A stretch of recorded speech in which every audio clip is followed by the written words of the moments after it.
There's a thought you had today that you didn't choose. It just arrived. Maybe it showed up the moment you woke up.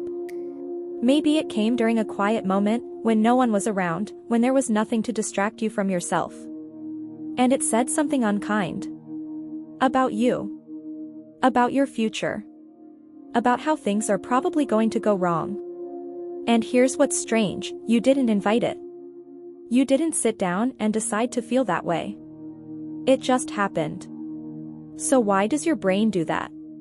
Why, out of everything it could think about beauty, possibility, rest, does it reach for the worst version of things first?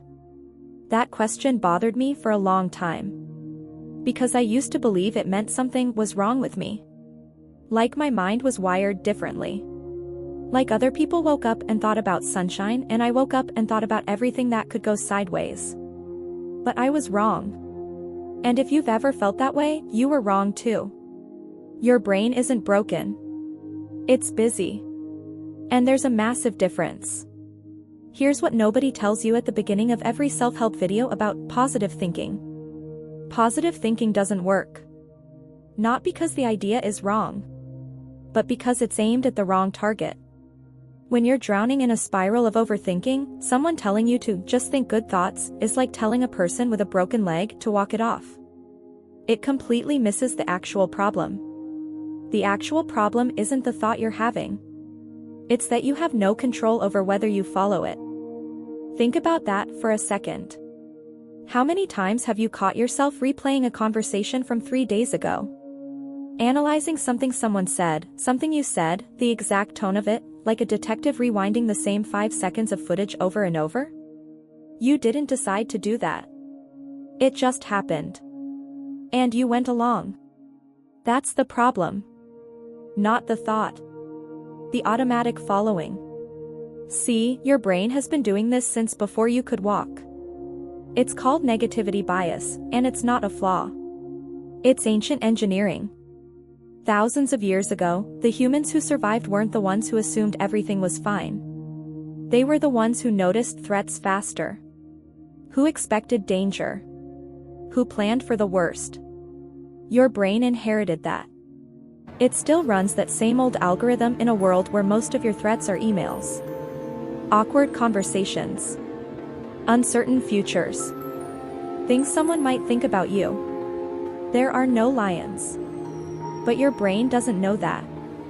So it keeps scanning. Keeps flagging. Keeps pulling your attention toward what could hurt you.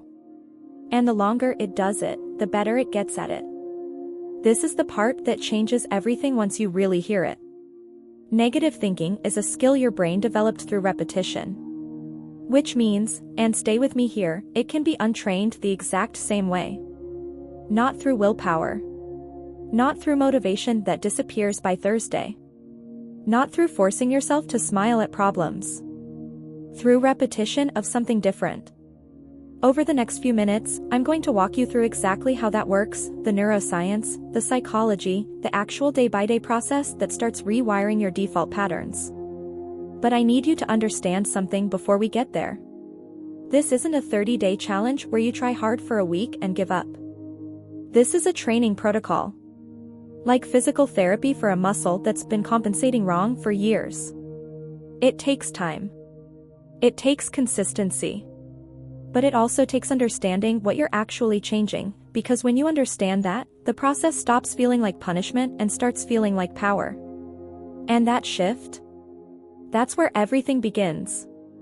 Most people approach their thoughts like they're in a courtroom. They hear a negative thought and immediately put it on trial. They argue with it. They try to prove it wrong. They exhaust themselves building a case against their own mind. And they wonder why they're always tired. Here's the truth, you cannot win a debate against your own brain. The moment you engage, you've already lost. Because attention is fuel. Whatever you focus on, grows. So the first rule of this entire process is this. Don't fight. Redirect. That one shift, from fighting to redirecting, is the foundation of everything that follows. The process works in 3 layers. And the order matters more than anything else. The first layer is awareness. For the first week, your only job is to watch. Not fix. Not correct. Just observe your thoughts like you're watching traffic from a window, cars passing, you standing still. When you notice yourself spiraling, you don't stop it. You just name it. There it is. Negative pattern. That's it. No shame. No analysis. Just recognition. This sounds too simple to matter. It isn't. The moment you can observe a thought without immediately becoming it, you've created space. And space is where change actually lives. Most people have been so merged with their thoughts for so long, they don't even realize thoughts are separate from them. That awareness alone restructures something fundamental. The second layer is interruption. Week 2. Now that you're noticing the pattern, you learn to pause it. Not by thinking harder. By moving differently. When the spiral starts, you take one slow breath. You shift your posture. You look around the actual room you're in. This isn't spiritual. It's biological. Your nervous system cannot stay in a mental loop when your physical state changes. The body and mind are one system. Disrupt the body, and the thought loses its grip. Think of it like this: a negative thought spiral has momentum. You're not trying to destroy it. You're just removing your foot from the accelerator. Do this enough times, and the loop starts to weaken on its own.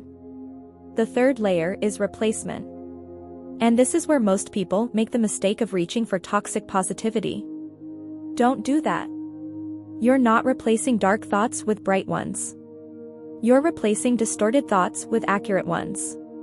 Your brain says, "I always fail." You don't say, "I'm amazing and I never fail." You say, "I failed at this specific thing." That's the truth. That's it. Grounded. Honest. Uncharged. Your brain accepts what feels real. Feed it reality, not performance. Over time, this becomes automatic. The distortion fades, not because you forced it out, but because you stopped feeding it. Knowledge doesn't rewire your brain. Repetition does. You could understand everything in this video perfectly and still wake up tomorrow thinking the same way you did yesterday. Because understanding is not the same as practicing. And your brain only changes through what you repeatedly do, not what you occasionally know. So this is where the real work lives. The daily system is not complicated. Complicated things don't last. Morning. Before you check your phone, before the noise of the day rushes in, take 30 seconds. Just 30. And set one intention. Not a goal. Not an affirmation. An intention. Today I will notice when my thoughts are pulling me somewhere I didn't choose to go. That's it. Plant the seed before the day starts growing wild. During the day, you already know the 3 layers. Awareness. Interruption. Replacement. But here's what nobody tells you about the middle of the process. You will forget. Repeatedly. You'll catch yourself an hour deep in a spiral and realize you never interrupted it. That's not failure. That's the training working exactly as it should. The noticing, even when it's late, is still noticing. Every single time you catch yourself, you're building the muscle. The gap between the thought and your awareness of it gets smaller every week. Don't measure progress by how few negative thoughts you have. Measure it by how quickly you catch them. Evening. 2 minutes. No journal required, no structured reflection. Just ask yourself one question before you sleep. Where did I follow a thought I didn't have to follow today? Not to punish yourself. To study yourself. You are both the scientist and the experiment here. And the most valuable data comes from your own honest observation, not from any framework someone else built. By day 30, something quiet will have shifted. Not dramatic. Not sudden. But real. You'll notice you don't spiral as long. You'll catch yourself mid-thought instead of mid-breakdown. You'll feel less drained by your own mind at the end of the day. And you'll realize the thoughts didn't stop coming. You just stopped being their passenger. That's the whole game. Not silence. Not positivity. Just authorship over where your attention goes. If this landed for you, share it with someone who needed to hear it today. And if you want more content that actually goes somewhere real, subscribe. We don't do surface level here. Your brain built these patterns across years.